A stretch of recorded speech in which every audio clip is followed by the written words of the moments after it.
Hello and welcome, RiddHD here, and today I'm going to be teaching you how to create a text or a letter or a word what kind of looks like this. Well, it will look like this. So, the first thing you want to do is you want to create a new file. So if you go up to File and on Photoshop and click New, you can then go ahead and call it whatever you want. I'm going to call it Tutorial. And then we want to put the width as whatever you want. I'm going to put it 1280 by 720, which is a 720p video on YouTube. So then we can go down to background. It doesn't really matter what it is. It can be transparent, whatever you want. I'm just going to put it white. I'm going to press OK. So now we have this. And what we want to do is we want to create a new brush. We need to create a new brush because the brush that we're going to be creating is going to be the text that we want. So we're going to make the text look like it's fluffy and all that kind of stuff, but we can't do that with a straight open brush, so we need to make it look like it's fur. So if we go up to this brush options here and we go to the cog or the settings option, and then we click to down here to DP brushes, and then you click append. I'm not going to do that because I've already got it in, it will just erase all my stuff. But if you click append, you'll then be brought to a brush with 461 pixels and that kind of looking. But what you're going to do is you want to change this to 70 pixels, and you want to go over to window and you want to click brush.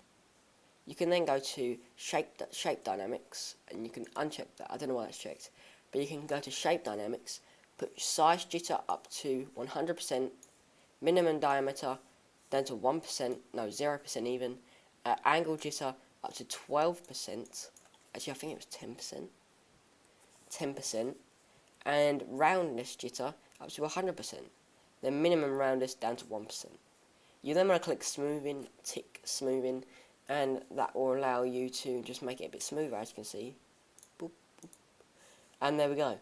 So now you want to minimize that, and we now have a brush that actually works, and it will be able to, I guess, go around your text. So what we're going to do now, once we've got our brush created, and you can then go ahead and save that, but I believe it's, you click on this, and you can then change the name of it, for example, leopard skin. And you can call it that. I've already got mine here, and I've got the name of it, so it doesn't really matter. So now we have our brush, and you can save that by doing that in a previous, if you want it as further, I guess, if you want a different time, because you don't want to go round and do that window and all that kind of stuff again. So you just click that, and then you press save, and then it should be down at the bottom here. Okay, so once we've done that, we can then go ahead and go to the text tool by pressing T, or by clicking the text tool. We then want to just create a letter. I'm going to call it H, and just do it to a reasonable amount of size. And we're going to do Arial Black, because that is quite a simple text. Because, I don't know why, but for some reason, every time you use a complex text, for example, if I use something like this, the words will get, as you can see, the letters are quite close together here. So when you add the fur, it will like connect together, and it will just like you've got a huge block. So what you want to do is you want to go with Arial Black. To be honest, that's what I do. It's up to you really, but I advise to use Arial Black. You can then go ahead and drag that into the center once you've got your text and your letter. What we want to do is we want to go ahead and click the pen tool now. Actually, do we? No, we don't. No, we don't. That's after. What we want to do is we want to go to Finder, and you want to go ahead and locate your, I guess, leopard skin or whatever file you want to locate over that. For example, if I put my leopard skin in now, I want this file or this picture to be in this text. So I'm just going to put that on top, and you're going to go put your image on top as well.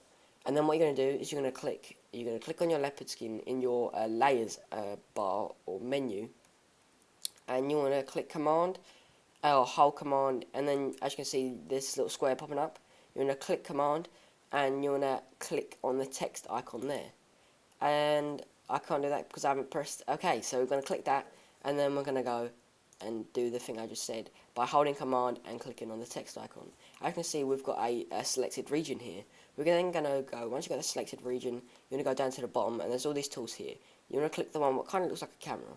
So, once we've done that, we can now go ahead and, as you can see, we have a layer mask. We then can go ahead and select this one, and we can go to our pen tool, and we can select the text tool, or the text bar or layer, and we can go to create, right click and go to create work path. Once you've done that, we can have a work path. We then want to go ahead and go up to, still in the layers bar, but still go up to the black and white H. We then want to right click on our text in the display, I guess, and we want to click stroke path. We then want to select brush, because you know our brush we just had with all that, with the brush that we just created, you want that. So you want to select brush and you want to press OK. As you can see, we've got a reasonable amount of hair now. But what we want to do, we want to get quite a lot. So if you click on the brush tool, or you can click B, you can then click enter, and you can basically keep repeating it until you get to a nice looking H.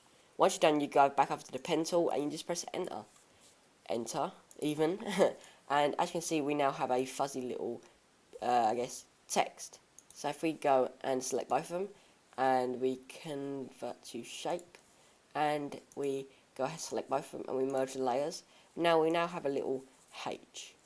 So what I did, I'm going to run through what I did basically. So I just went to the background, and I double clicked on the background, went to gradient overlay, linear, I didn't do that, I did radial, I reversed it, and I put a nice creamy colour in, and I added white, and what I then did was I decreased the scale by a little, and I pressed OK.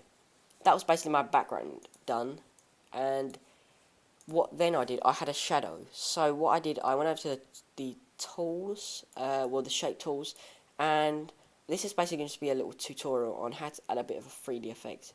I then went ahead and added a ellipse, and I changed the colour to black, and I then make sure that it's the right size, so it's here to, oh, let's not do that, from here to here, there we go. What I then did was filter, clicked on filter, and I clicked Gaussian blur, and I increased it to around 12, I believe it was 12.5, there we go. And I decreased the opacity here, so it added a little shadow effect. I don't want it actually there, I'm going to move it down a little, just a little, and I'm going to bring it in by a little, there we go. And the other side in by a little as well, and there we go basically. So that was the shadow effect, and then I went ahead and I did a lot more stuff with the brightness levels. I think I did -9, and there we go. So as you can see, that's nice. I then went ahead and did some levels. No, I didn't do levels, I added this, there we go, and then I increased it there a bit. There we go. But a good thing about this is, as you can see, it's really ugly at the moment, but you can actually go ahead and drag this down until it's below everything, and you can just add it to the background. And then I went ahead and what did I do next? I went ahead and duplicated our layer, which was our leopard skin, which we did, and let me just call it leopard skin. Fuzzy text. And what I did was I double clicked on it, and as you can see, if we double click on it now, we can go to here. I then went to color overlay, and I did the color overlay as a black. I then dragged this the layer here, which we've got black, below it, below this text, and then I added a Gaussian blur, and I don't want it like that. No. Let me go to blur and Gaussian blur, and then I want to lower it by a bit. And there we go. And then I decreased the opacity just to add a little bit of a more 3D effect. And once I did that, I then added a purple, yes, a purple overlay to it. So I believe let me have a look at this quick. I didn't do it to the text. All I did was I got another shape and I changed it to rectangle. I dragged it over the entire document, and what I did was I coloured it purple, and I toned down the opacity to like 15. A bit lower maybe. A bit lower. Until we had a bit of a tint of purple. And as you can see, I then went ahead and just threw in the logo, which is here, which is pretty simple, to be honest. So that is basically what I did for my word, I guess. So what we can do now is we can get this fuzzy bit here and the ellipse, because this is one whole bit here. And if we merge the layers here, we can then just go ahead, we can move it around. And I think that is dead in the centre there, maybe a bit to the right. Okay, and as you can see, we now have a fuzzy little block with a nice background. So yeah, that's basically what I did, and I thank you for watching. Don't forget to leave a like if you liked this tutorial and it worked for you.